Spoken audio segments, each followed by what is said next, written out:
রাসূল সাল্লাল্লাহু আলাইহি ওয়াসাল্লাম সাহাবাদেরকে নিয়ে একবার বসা, হঠাৎ করে এক সাহাবী এসে বললেন, ইয়া রাসূলুল্লাহ, আমি তো শেষ।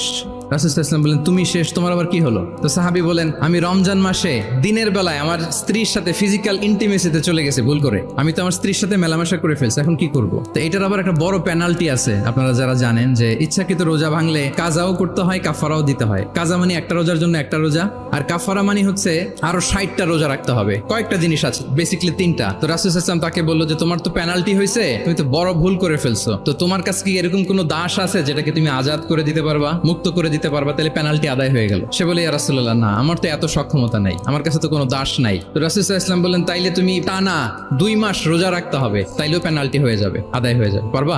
সে বলে, ইয়া রাসূলুল্লাহ, 2 মাস রোজা রাখা তো এটা কঠিন হয়ে যায়, ইটস নট এ জোক, টানা 60 দিন কি করে রোজা রাখে? তো রাসূল সাল্লাল্লাহু আলাইহি ওয়াসাল্লাম বললেন, এটাও পারবে না, তাহলে 60 জন মিসকিনকে খাবার খাইয়ে দিতে হবে এজ এ পেনাল্টি। বড় অন্যায় করে ফেলছো, 60 জন মিসকিনকে খাবার খাওয়া